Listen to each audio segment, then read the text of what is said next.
Ladies and gentlemen, welcome to the Chris G Show. We got another episode here for you. I'm excited. It's November. Yeah, Halloween's over. I hope you had a great Halloween. Hope you had a great party. Had some kids come to the house, grabbing trick-or-treat candy. Hope you had a great time with the family, dressed up. If you didn't, oh well, there's always next year. I have a candy hangover, and my dentist is not going to be happy. But we had a good time. Great family theme. We were Ninja Turtles. I was Shredder. My wife was Krang and the droid body. And then my 7-year-old was Michelangelo. My little one was Raphael. But we had a great time.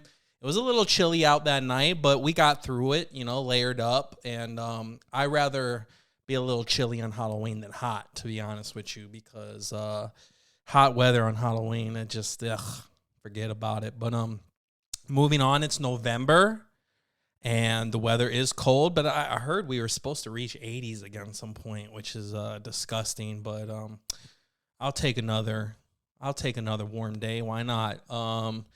It doesn't seem like here in Texas we have much of 4 seasons. It's either hot or cold. It's either and then in one day it could be 85, and then next thing you know, at night it's 30, dipping into freezing temps, and you gotta switch on that heat. But that's what you get for living in Texas. And speaking of Texas, big news! Congratulations to the Texas Rangers, man. They won it. They won it in 5, man. It's crazy. It's unbelievable. Garcia, Corey Seager is our World Series MVP. Bruce Bochy, what a magical season. Just 2 years ago, they lost over 95 games, 100 games, and look at how fast they rebuilt the thing. So you live in a big market city like Chicago, like my Cubs, for instance, and ownership is telling you we can't spend that much, we can't do it. Look at the Texas Rangers. They went for it, all right? They signed a big ace in the beginning of the season. He got injured. We only got like 2-3 starts from him. A non-factor, okay? We brought in Corey Seager. We're going for it. A couple years ago, we brought in Simeon. We're going for it. In the middle of the season, towards the end of the season, we brought in Max Scherzer, even though he's got a little bit of health concerns, and he did suffer an injury. We're going for it. All year long, they signaled to their fans that they're going for it, and hats off to Texas Rangers ownership. Today they're having their parade in Arlington, Texas, something I'm going to avoid like the plague.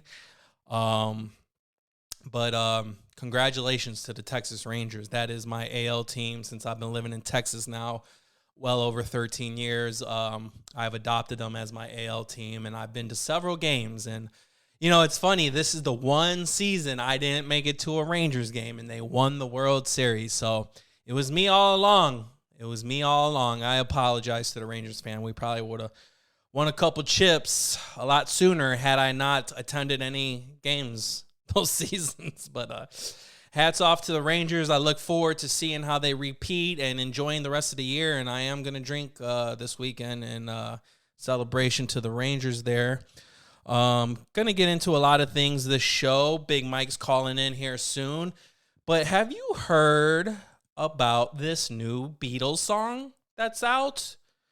So supposedly back in the 90s, Yoko Ono, who is John Lennon's wife, John Lennon passed away, got shot, and he had 3 demos that he was working on. Then the demos were like complete ideas.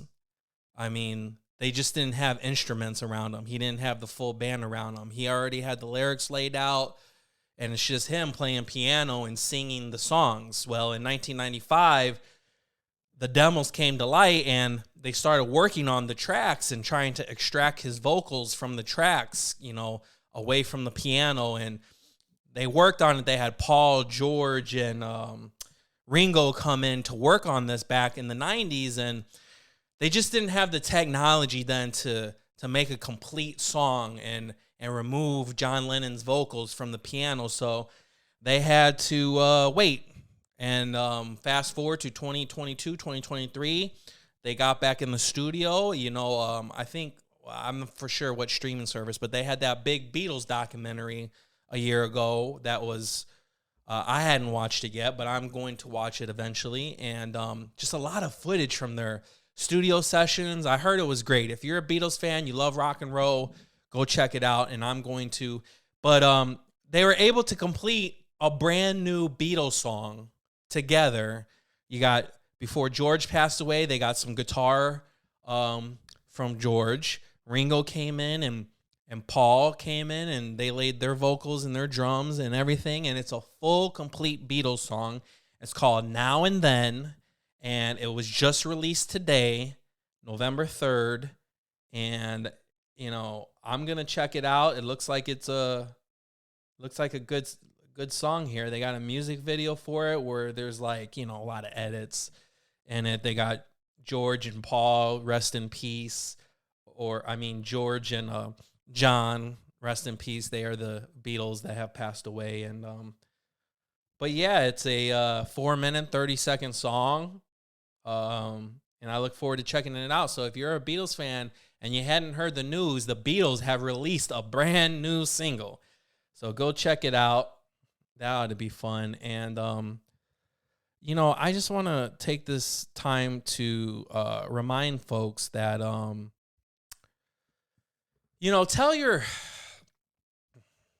we only have so much time here on this planet, and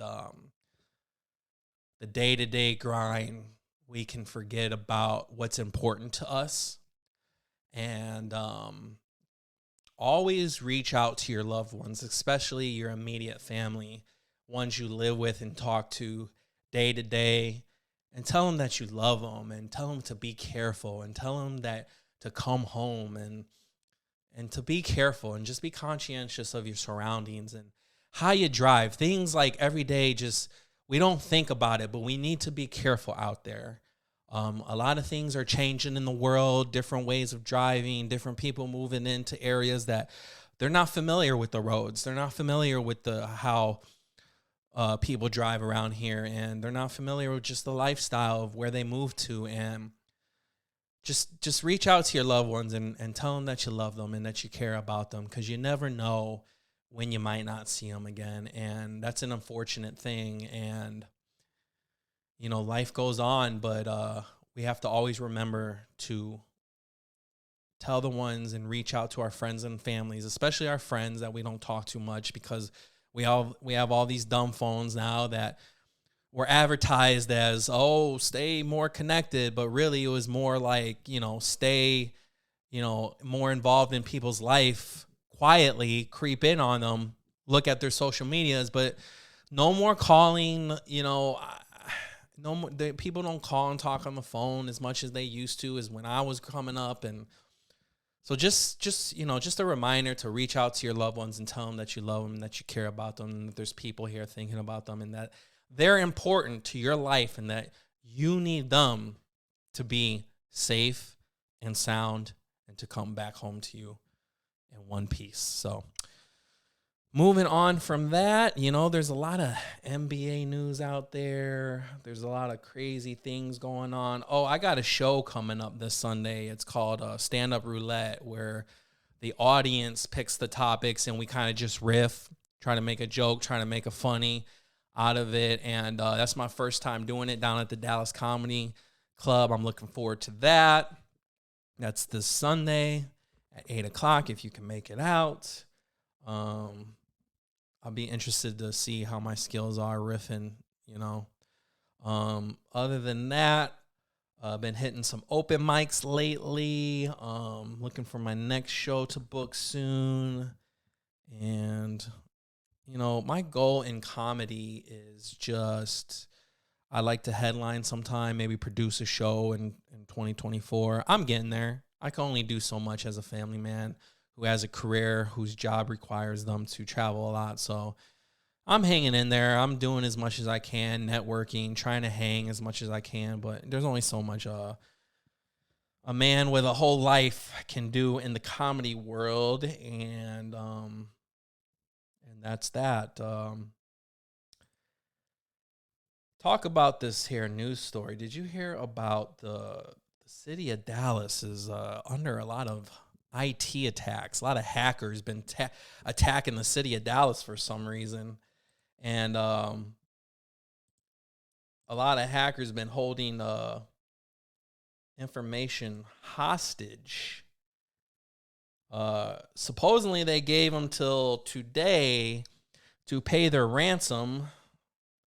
The ransom was for, I don't know, a lot of money, a couple mil, 1 million. Well, they demanded 1 million back in November 2022, the hackers. Hacker group called Royal. Hopefully they don't get wind of this podcast and try to hack me. Oh, Big Mike calling in. Big Mike, you there? Yeah, how you doing, man? What's up? Big Mike just called in. Welcome to the show. We are back on air. Yeah. What you been going on? What's been going on with you? Not much, man. Just living day to day, working, sleeping, dating, stuff like that. Just the usual stuff. Nothing special.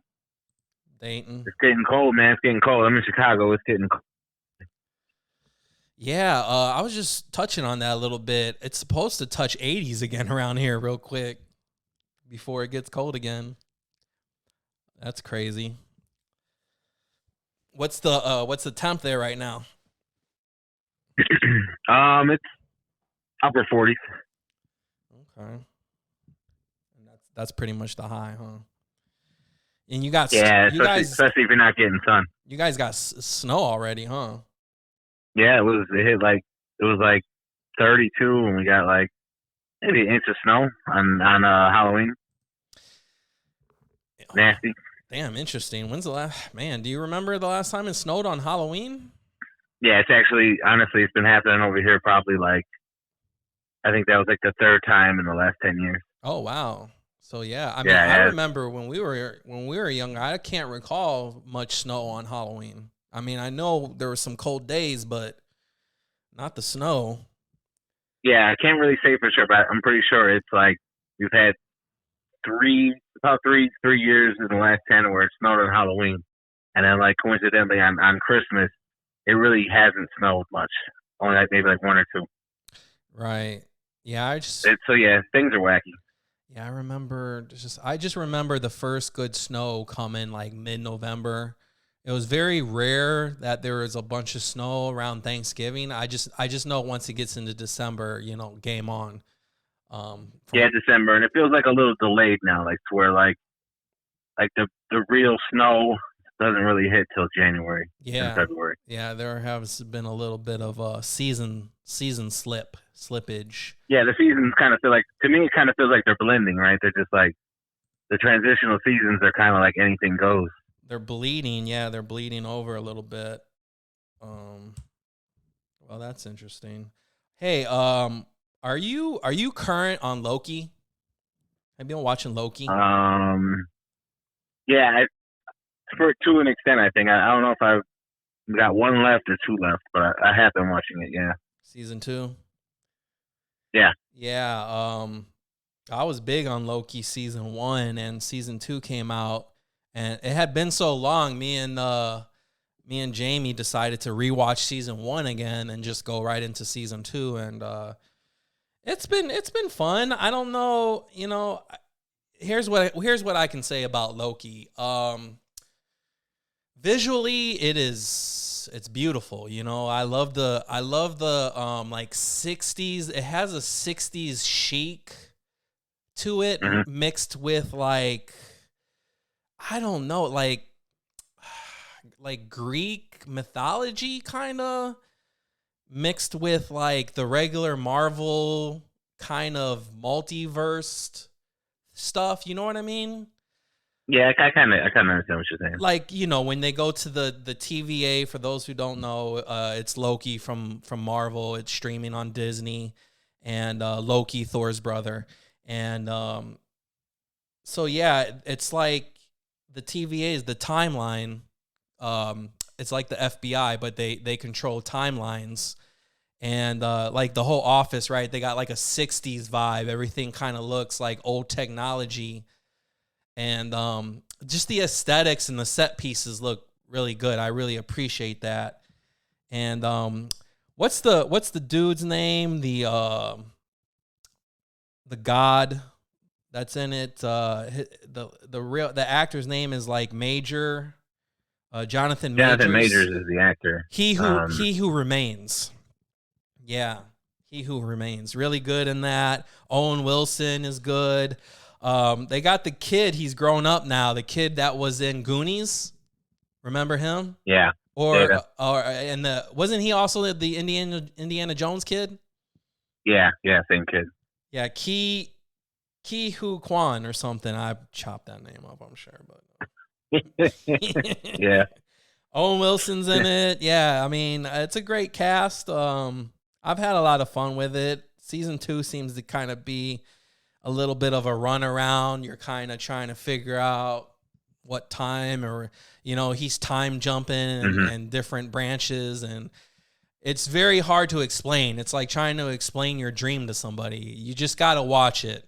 Just trust my recommendation and go watch Loki. So, yeah, the acting's really good on this. Tom Hiddleston, Jonathan Majors, Owen Wilson, etc. It's top-notch acting. So that's been enjoyable. The storyline's a little wonky, but it's pretty cool. And yeah, seeing the data from the Goonies as an adult, that's really cool. If you're a Goonies kid, an Indiana Jones kid, to see the kid as an adult, that's real cool. Yeah, and he's fun and quirky, just like he was in those other movies. And there's a lot of, I wouldn't say there's much comedy in season 2. Season 1 had a lot more parts where I think I laughed more, especially where he goes to wherever he gets banished to, and there's all those different Lokis, different versions of Lokis, and one of them is like a fucking alligator and shit. It's hilarious. Yeah. And then one's like a kid, and like another one's like an old man, and it's funny. So go check Loki out. Just touching on different topics, let's just get into this NBA talk real quick. What are we doing with the NBA in-season tournament? It just seems like a grand. I mean, they're trying to spice it up a little bit, generate interest. But what it really, I think, it is about is generating more money, more gambling opportunities. I think. Every video that I've watched on it, they're selling that it's going to be more competitive, that it's another opportunity for teams to win, another piece of hardware. So what are they trying to say? This is a participation trophy or something? I don't get it. I think they really just want people to tune in. Yeah. They want to spice up the regular season because it still all counts as kind of the regular season. Yeah, there's no additional games from what I understand. And they're not, there's no additional games, and all these tournament games are the regular season games, right? Yeah. So let's spice up basketball with more basketball. Yeah, and it's supposed to have kind of like almost like a soccer or soccer effect. Well, they adopted it from the European League, right? Soccer does this. Yeah, and they got like different groups that they're in, and it's interesting. I mean, me personally, I'm not really a traditionalist, but I didn't need an end-season tournament. I don't feel like there's any like real reward. They're trying to reward the players and the coaches with financial incentives. But these guys they're all guaranteed contracts. Yeah, but I guess there's like more money if they win this tournament. Right, they need more money. Because the NBA is getting more money kickback from all these sports books and stuff like that. So I feel like this is really gambling driven. They're really just trying to draw eyes to the product. They need if they could juice up the regular season ratings for TNT and ESPN. I mean that's great. And they got they have a new TV deal coming up. I'm not sure when, but I know it's within the next 5 years that they're going to be doing a new TV deal. So anything to like kind of have in their pocket for those negotiations where they can say, look, this is our tournament. We brought ice to the table. We juiced it up. Look at this, see. And that they'll try to get as much money as possible. Do you want to, you got a prediction for your in-season tournament MVP? Man, I don't know. Maybe like the Knicks. James the Harden Knicks will be good. Is this where James Harden shines? I kind of try to think of like Tom Thibodeau coaches the Knicks. He's like a try-hard coach, like 24/7, all in. I'm thinking maybe that happens. It's like the Heat.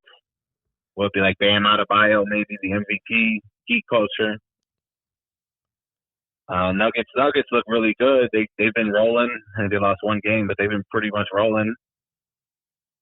Yeah, I don't know. I really don't know. We got to see this.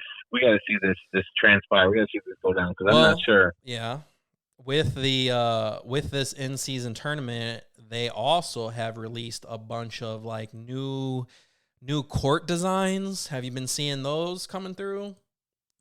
Yeah, unfortunately, yes, I have seen them. New court designs, and I think they'll be wearing their City Edition jerseys.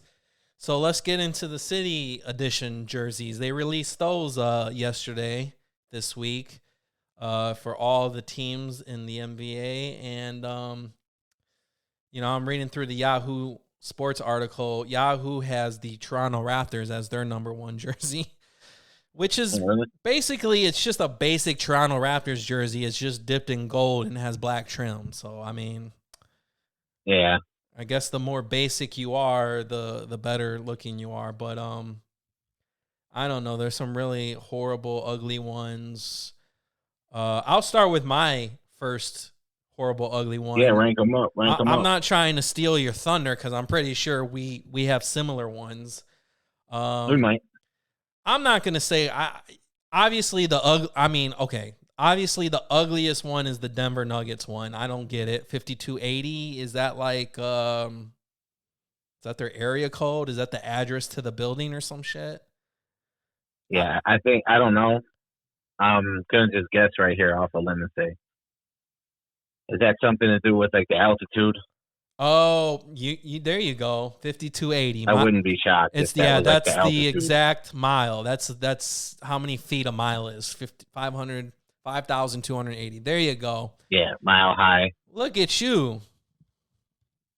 It's goofy. I don't really care for that one either. That was my honorable mention of like something I don't like. Okay, so here's my true ugly one, and this one it just screams soccer to me. The Minnesota Timberwolves one. It just it's just not. It just says Minnesota across the chest, and it has like an image of, I guess there's a wolf on there behind the lettering, and then it kind of blends into white over the shoulders. It's blue all the way down, and it's just really plain and basic, and I don't know.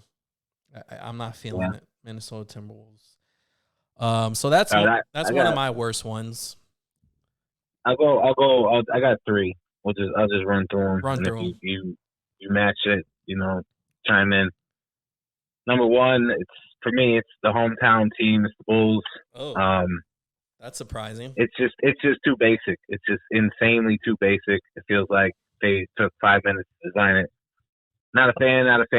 Chicago has some good jersey history, good logo history. I just don't understand why that was all ignored, so they could just do Chicago and like a vertical, and then black and red. It's like there's nothing to it, Yeah. And then my number two, I'm a big fan of the artist Cause. I like his work, but that Nets jersey, I do not know what they're doing with this one. I agree. This one is out of control. They're just wilding with this. They kind of just let them go crazy, and I don't know. I can't even pin that. Like that looks like something from like a Ninja Turtle game from like a comic book or something, Yeah. And then my number three least favorite, it's the Pacers, the Indy with the lime blue and like the colors electric don't yellow. make sense. The colors don't even make sense. Yeah, Pacers have a rich history of some really nice jerseys. The Flojos, the Florence Joyner designed ones. They got the pinstripes from back in the day. They have a lot of good jerseys. They went with something that looks like something they could market to someone on Twitch. And okay, that's fine. It's not for me, but I don't like it. Not a fan. Now, I will say with the jersey, they also have the custom-made shorts that go with it. I will say that the shorts aren't too bad on those, but, they charge, All right, well, since I'll reel off two more horrible ones. The Wizards, the District of Columbia jersey. Ugh, it's ugly. They got they got a burnt orange that blends into like a teal color with gray and a red stripe going down. It doesn't. What are we doing? That stripe is really crazy. The Memphis Grizzly one screams college basketball jersey to me. It's really plain. It looks like a Cincinnati Bearcat jersey from college. It's just really plain. Yeah, the white collar. And I already said the Denver one was horrible and ugly. The Los Angeles Lakers one is just like, it don't make any sense too, because they got Los Angeles, and it's just not even like, they got the N at the top of the chest. They're trying to make it look like a triangle, but it doesn't even like it doesn't make sense. I don't know. Yeah, I'm not a fan of that either. That's kind of looks strange. The Mavs. Like, there's some that I like. Okay, yeah, let's talk about some that. Let's talk about. I'll reel off three that I like. I like the Mavs one. The lettering, it's simple, it's basic, it's got their colors. It's got their color scheme in it. Yeah, I enjoy that one. I like I like Houston's, especially their shorts. Okay. The shorts has a little space astronaut man dunking with the little Rockets logo on his backpack there, and it's got the like stars. It kind of looks like the 76ers stars, and it says H-Town across the front. I dig the Houston one. The Houston one is cool. And then I'm gonna go with the Portland. I'll go with Portland Trailblazers, Rip City. Blazers. They didn't go. That's interesting. They didn't go too crazy with the Rip City. They've always had kind of like a Rip City jersey. And then my honorable mention is Oklahoma City. Oklahoma City hasn't had the greatest jerseys since they've been in the league. But this one looks cool. It looks cooler. And then also I appreciate them blending the sponsor patches and making them all the same color. At least they're doing that, right? And it's not some like random color on a different color jersey. So that's what I got to say about these jerseys. All right. So it's interesting that we didn't have any crossover on our best list. I thought there'd at least be one, but no, there's not. That was interesting. Yeah. I'll go with for me, my number one, like the hottest jersey. I think it's the Utah. Yeah. I mean, I'm partial to Perp. But I'm also partial to retro. I'm partial to that mountain. I think it looks cool. I think they nailed that one. I do like it. And then another one that's kind of purple I love is the Phoenix Suns. Okay. I like that jersey. I like that font. I like the blend on it. It looks really nice. El Valle. Yeah, they did a good job with that one. I thought it like it. It says Phoenix to me, and it's still kind of new without kind of relying completely on retro. But I like that's what I like about it too. It looks pretty good. And then I love the Milwaukee. It's kind of retro vibing, but it's also kind of fresh. It's like that cream with the blue and the cream stripe across it. I like how it looks. It reminds me of like Seattle back in the day. I was just gonna say it looks like a Seattle Seahawks type of thing. Interesting, because that was one of my honorable mentions for ugly. Yeah, the Milwaukee, you didn't like that one? I kind of like it. It's all right. It's not the worst, but those are probably right there. And there's a couple other ones. OKC one's decent. The ATL is not that bad. But it's like with that one too with ATL, it's like, man, you could have really did some cool stuff with the Hawks, and they kind of just went like normal, black and white. Yeah, what do you think about that Sacramento Kings one? It's not bad. They're going blue, red, and white. And gray. I guess they're trying to get away from the purple a little bit. Yeah, well, it's like I think they had that when they were the Monarchs. back in the day. I think that's the colorway. Monarchs, okay. I still remember like Mike Bibby throwback Monarchs back in the day, those jerseys. Yeah. Interesting. Heat culture. The shorts are kind of fire. I like the shorts. Yeah, I agree. All right. NBA. It's cool. I mean, they're gonna make some money on these. I already know one of my friends that bought the Suns one, someone I know, so it's like they're making their money on it, and I get it, and it's all right. But it's just kind of like I feel like the NBA jerseys have been kind of a little bit off the rails over the last 5-6 years. Yeah, too many of them. It's like college football. There's just too many different. Yeah. Oregon Ducks or something. All right. Well, that's our NBA talk. Wanted to go down and reminisce a little bit about. Have you bought any sports training cards lately? Do you still have any booklets laying around? Do you got a collection somewhere? I got little stashes of cards that, like, I don't know, just survived the moves and survived the time. It's almost like, I know my dad has a stash of, like, the good cards, but, like, I got just some decent cards that just managed to just carry with me. But, like, I don't have nearly what, like, we used to have, obviously. But, yeah, I got a little something stashed, yeah. And I bought a couple cards off eBay for, like, newer players to maybe make a flip on in the future. Right. Guys who were kind of, like, cheap. Down bad, and maybe I'm thinking they might be able to pick up almost, stock market stuff. One of my guys got me into it, like, over the summer. Well, who you got? Name a couple. I only got one player right now, and I got 3 cards. It's Cade Cunningham from Detroit. Okay. I've always kind of been a fan. Oklahoma State. I've always been a fan, and I think he missed all of last year with an injury, or at least majority of last year with an injury, so the stock was kind of a little bit lower, and he played really well at the World Juniors. He's an up-and-coming player. I feel pretty good about that. If I were like to have like real stock in the player, I feel good about that.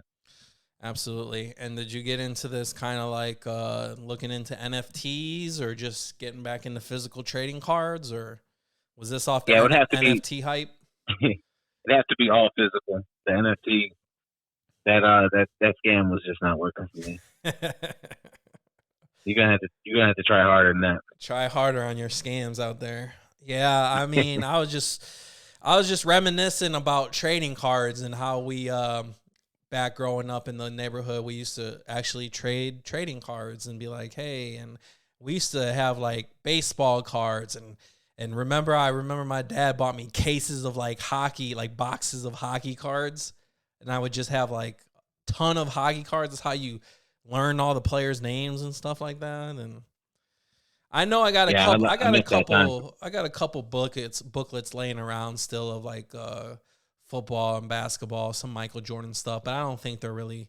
I guess as time goes by, they'll increase somewhat. But there's no like rare special edition, anything like that. And I know there's a couple full sets or like a couple refractors or rookie cards that aren't bad. I know the Kobe card prices aren't bad either, but like it's almost more nostalgic than anything, right? It's looking through them just takes me back. I mean, I got cards from like Marvel Comics that aren't like that just look cool that I still have. Where it's like, man, this is a cool card. That's another thing I wanted to touch on was the 1990s Marvel had like release cards. They're called Marvel Masterpieces, or you had the Marvel Metal and like Flare Ultra, or like I don't know what brands made these, but yeah, there's just the artwork on a lot of those cards were huge, and that's kind of how I learned a lot about Marvel characters, like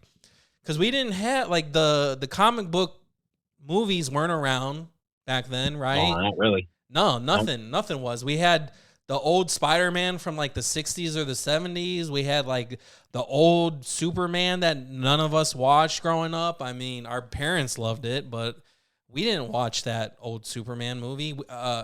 Back in our day, it was Batman. That was about it. You know? Pretty much all you had was Batman. And I learned who like Deadpool was through the Marvel trading cards, and I learned who like Juggernaut was. I mean, we had that X-Men was popping back then, and like animated series. Right, they had the animated series, and they had the arcade, and like So like Action figures too. the action figures, you would get like a Shadow, and how I learned who the Hobgoblin was, and the Venom, and all those Marvel cards. They're just like beautiful artistically, and they would have a nice shine on them, and they look like they were worth more than they were. That's for sure. And kids used to always love trading them. And Yeah, those were fire, man. Some of that artwork and some of that Marvel stuff and those old comics. Those are like some of that's like classic comic book artists, and like having that as a kid, getting to look at that, because I mean, comic books were kind of expensive, and like comic books where it was to the point where like you would be a collector, you'd really have to like commit. Where if you could just cop a couple of packs of cards, you read the back and you get to look at it, you get the gist of it. It was really cool. It was really educational if you were into the comic books. It was really introducing people, and yeah, we didn't have the movies like they do now and the TV shows, like other than the animated TV show or the like the Wizard magazine, where they would have like they would want to play certain Marvel characters in movies. They would always do it monthly. Mm-hmm. That was always something that was always like, man, imagine this guy is like the Hulk, or imagine this guy is Nate Narmore or something like that, or imagine this guy is Black Panther. Like that was what we had. We didn't anticipate that they would become blockbusters, even though it felt like a no-brainer at the time, right? Yeah, I mean, yeah. I guess just the movie industry wasn't hip to that yet. And then, of course, they had the old school Topps came out with the Garbage Pail Kids. Remember the old Garbage Pail Kids cards? And they were all stickers too, weren't they? I don't know. They might have been stickers. No, there were some that weren't stickers. I'm sure there were different series, but these were great. They're after the Cabbage Patch dolls, and some are gross, they're just hilarious. Anything you can think of, Garbage Pail Kids. Yeah, it was good lampooning the Cabbage Patch Kids, and there was a lot of wild cards back then. Do you remember? You remember the Yo MTV Raps card? Yep. Yo MTV Raps. Yep. Or there was also, I remember there being Gulf War cards. Yeah, Desert Storm. Desert Storm cards. I don't think people would buy them, but like it would somehow always get like tossed in. Yeah. And it would have like generals and like tanks in there. They would be like, yeah, Gulf War. Dude, yeah. Fucking Saddam Hussein and shit. There's a guy that's on there's a guy on social media that buys all those up now and does like pulls and shit, makes funny content off of it. Saddam Hussein, George Bush and shit. Yeah, like Colin Powell. And like Colin Powell rookie card. And there's like a couple of generals that were big back then. Yeah, trading cards, man, crazy times. It was a thing. That was a little bit before Pokemon, a little bit kind of before the Magic the Gathering really kind of got bigger too. The trading cards were like sports, and then any pop culture, anything had like a trading card. Right. A lot of movies that came. I remember there were Jurassic Park trading cards. There were, there were Ninja Turtle trading cards. They had the Transformers. Ace Ventura 2 trading cards. Yeah, big time movie trading cards. They used to have like horror movie trading cards. I don't know if this was. Yeah, go ahead. I got one more for you. Yeah. I think you probably remember from like taking trips to like Wisconsin Dells. They had they had mobster and like serial killer trading cards. Yes, that's what I was going to touch on. Cool. I didn't know if those were the serial killer part. I didn't know if those were real or not. I remember seeing those in a movie or something. Somebody mentioned. Oh yeah, they definitely did. I remember reading getting up to date on like mass murder incidences from that, because it was like, this is pre-Google, this is pre-internet. You'd have to look it up at a library or something like back in the day. So to have this information in card form was pretty valuable. Mm-hmm. John Wayne Gacy, you turn the back, they got his stats on the back. Yeah, his stats. His war wins above replacement, John Gacy. Damn. But I remember Lizzie. It was like Lizzie Borden. It was a little bit older, like H.H. Holmes. Yeah. It was like that. It wasn't it wasn't as modern, but it was like the old timey and the mobster stuff too, like the Al Capone and I can't even think of any names off the head, but back in the day stuff. Good times. Yeah, I Moving kind on. of wish I still had some of that stuff. Yeah, me too. Right, me too. I mean, I've been looking Can't on. keep everything, but yeah. I've been trying to. Well, as I get older now, I'm becoming a hoarder, and I got a little bit of residual income. I can buy some old things back again. So, Yeah. uh, So you get that first big move, and then you realize like how much stuff you just have that's just sitting there, and it's like, what am I doing with this? oh, my son. That's like kind of like how it goes. Once you get that first big move again, and it's like, man, what am I doing with all this stuff? Oh shit, we're going through that right now with Jackson because my 7-year-old, he's just accumulates stuff every day from Yeah. school, from his friends, from us, from his families, from our friends, and just nonstop, and just like little shit too, like little toys, little knickknacks, little gadgets, just things that don't, you know. Well, that's why we're all ingesting microplastics now, because we've been putting out this little junk nonsense for like 30, 40 years. Nonstop. You take a sip of fresh water and you might have some microplastics in it. And I try to like gather it up and like hide it and throw it away, and like he'll forget about it for a couple days, and then he'll be like, "Daddy, where's this thing that, you know, it was over here?" He'll remember where he put it. He's got a photographic memory, and I'm just like, "Oh fuck." I'm like, "You don't need that, dude. You don't need to play with that. Like that's nothing." Like, Yeah, it's crazy, right? Like, why do you even want this? And we know you're just going to leave it laying around somewhere for me to step on one day. the clutter. Speaking of which, that's a funny story. I finally stepped on one of his toys where it like actually hurt me and like was with me for the next 3 days. And it wasn't even a Lego, as funny as that is. It was some stupid like sword from a pirate of his, and it was a sword, and it has a little nub on the end of it, and I stepped on it perfectly, like the back of my heel, and my foot was sore like the next 3 days. That shit hurt. I remember That shit I got hurt. a story from when I was a kid. I remember my grandma buying me a spiked dinosaur, Oh man. like some real like spiky Yeah. dinosaur, and like you just leave it laying around. I remember my dad stepping on it and like he like wanted to throw that thing through the window. He was so mad, and it's just all spikes. Yeah, dude. So yeah, And it was hard too. It's not even like there was no give to it. You know what I'm saying? Absolutely. Yeah, I know what you mean. So I made it 7 years without injuring myself on one of my kids' toys, and well, it finally happened. So pick up your damn toys, kids. All right. Wanted to get into some odd, funny, weird but true stories, and I'll just start with my first one here. These are short and sweet. They're not very long. Florida man.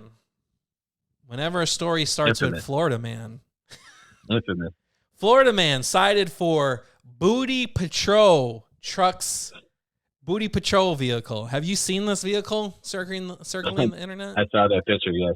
I know I posted a meme or something like that of this. So apparently this was a real truck, and he got pulled over and cited for it. I didn't know he was from Florida. I thought he was from Texas, where there's actually border patrol vehicles at, because it looks officially like a border patrol vehicle. It's a white Chevy Silverado truck. It's got that green stripe going around the back, just like the U.S. Customs and Border Patrol's trucks look like.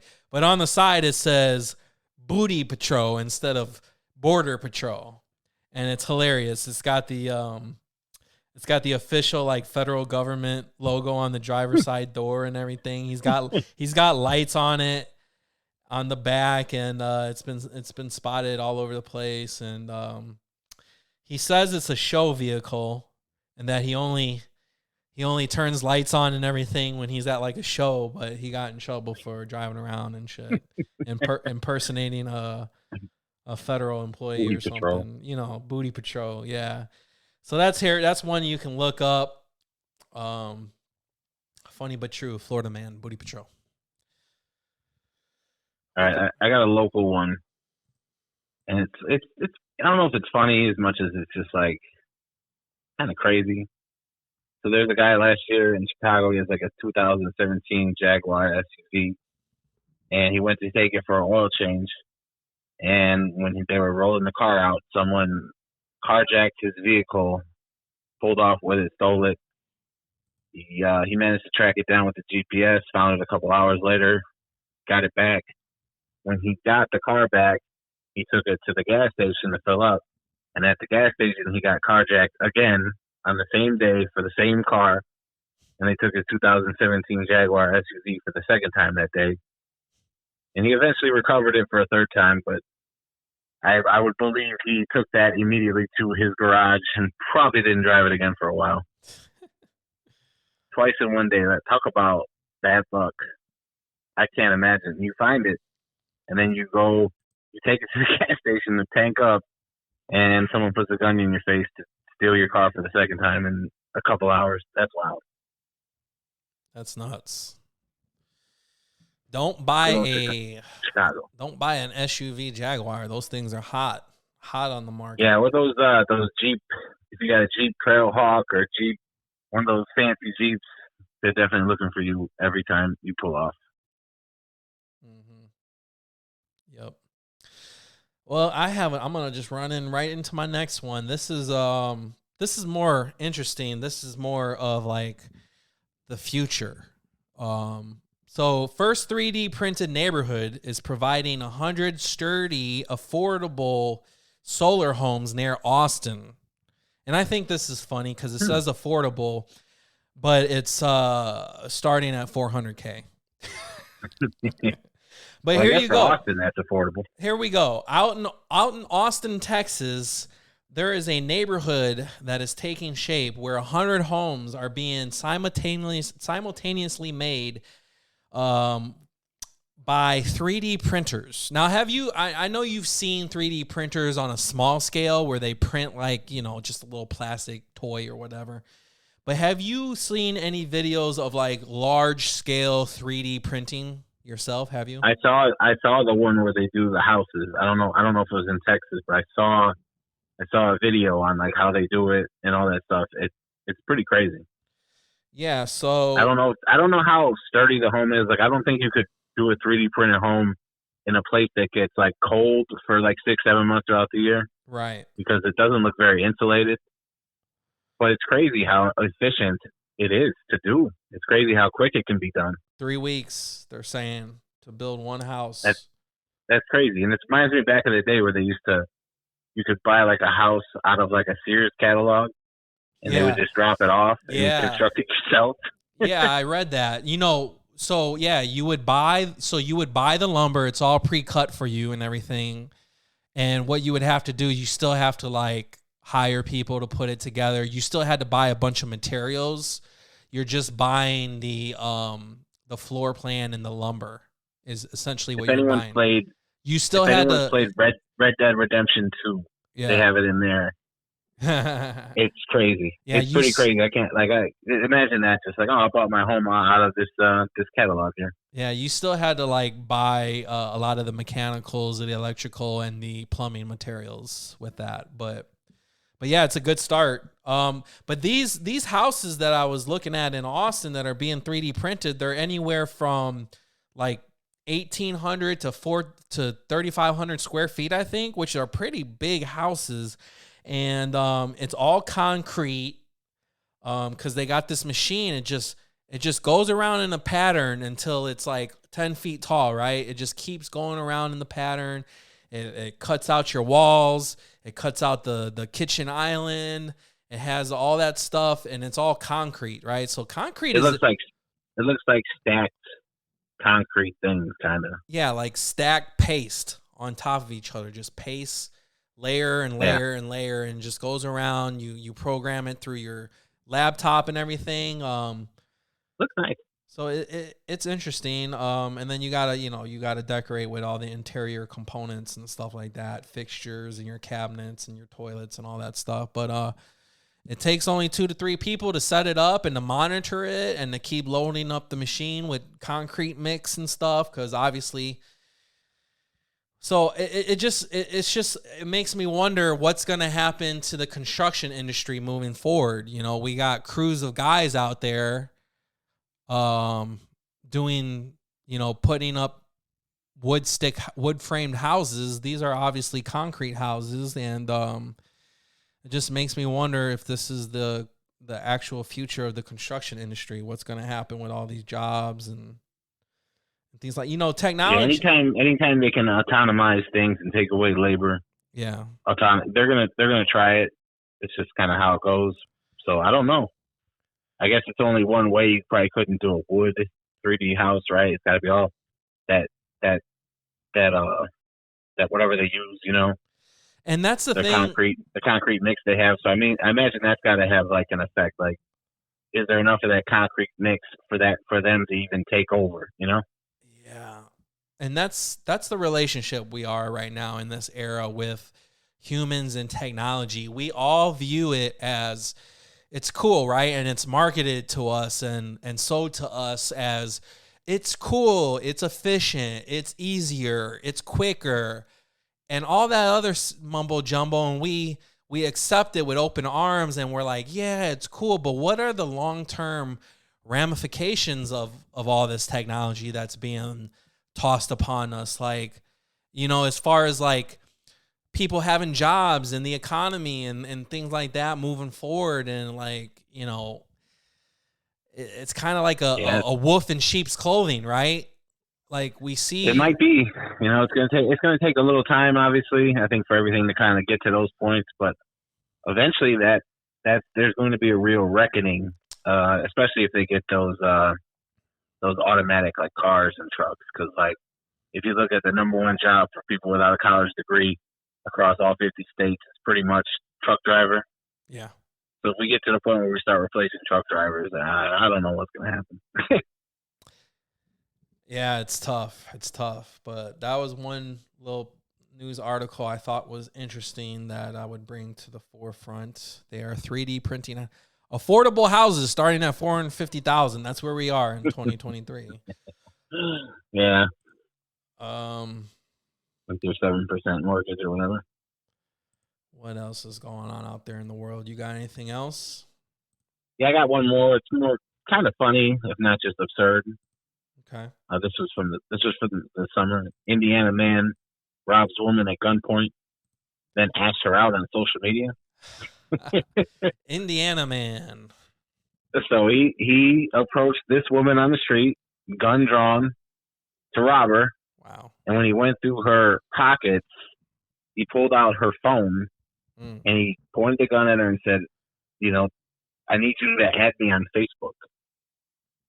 So she did, to get him to go. Right. And he left. And later that evening, he messaged her on Facebook saying she was too pretty to rob and saying that she should come chill. So not only does he want your money, he wants your heart too. Yeah.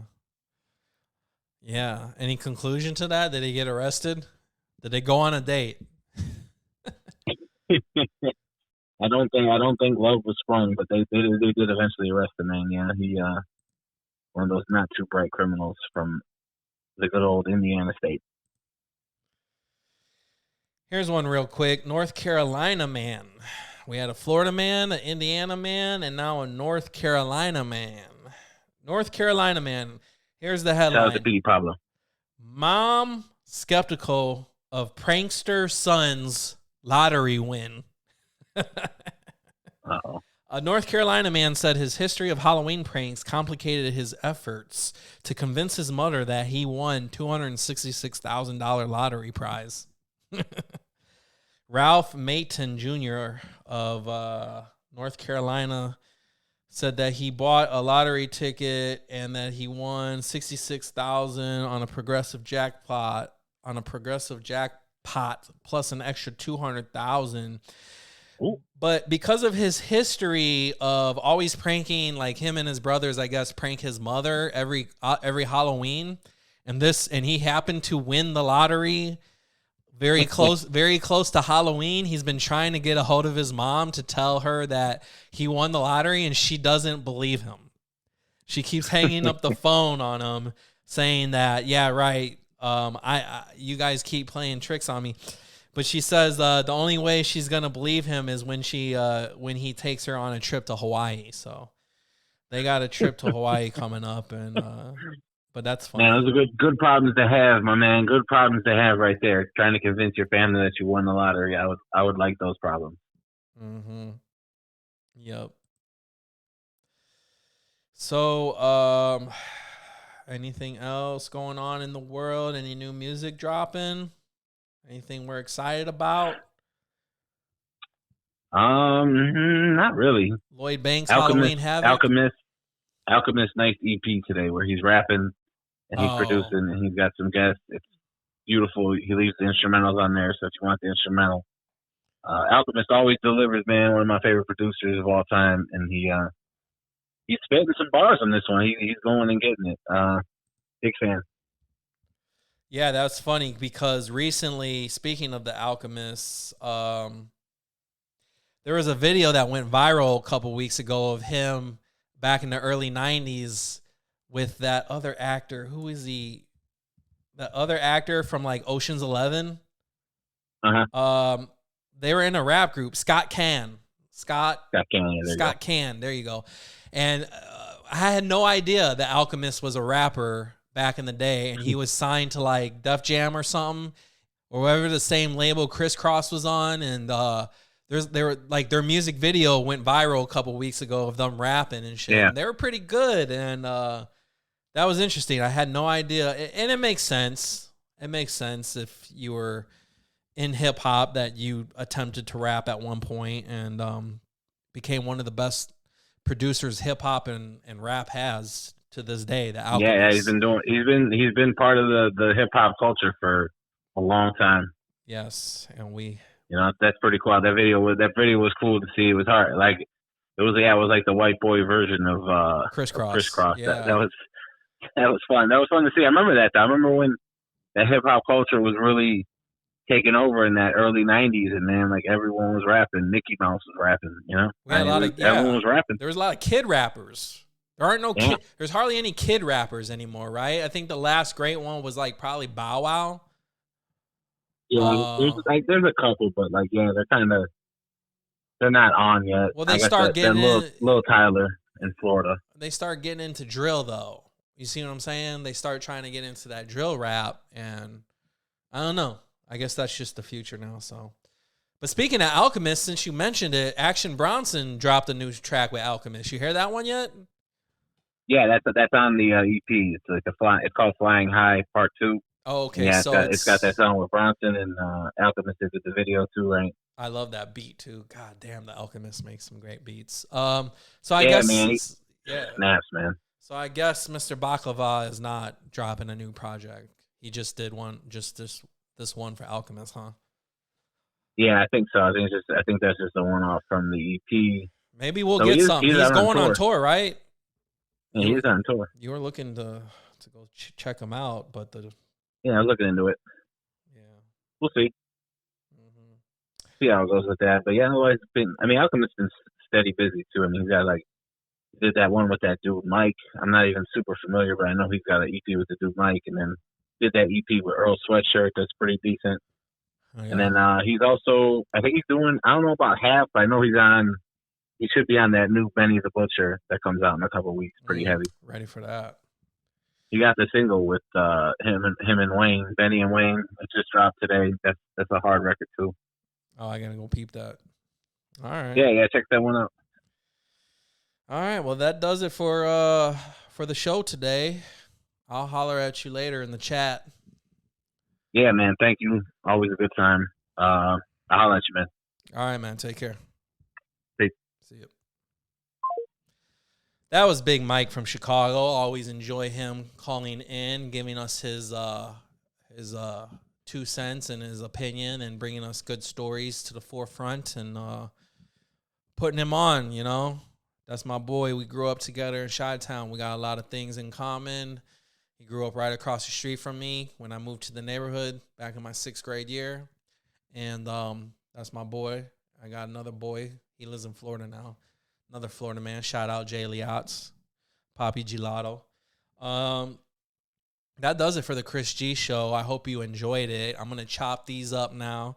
It's going to be on Spotify. I got a trip to Denver coming up So I'll be coming back from the show talking about that and getting into more Thanksgiving things on the next one. But enjoy this one while it's here. Listen to it on Spotify. Like, subscribe, share it with your friends. Tell a friend to tell a friend. Tune in, like, subscribe. We're on Spotify. I'm on YouTube. I'm on Facebook. Chris G _comedy on Instagram. Chris G Comedy on Facebook. I appreciate all the support. Catch me at a local open mic. Catch me doing a show somewhere. I'll be posting it, advertising it. And I really appreciate the support and the comments and the likes, and keep giving me good feedback. Till next time, take care. It's been the Chris G Show.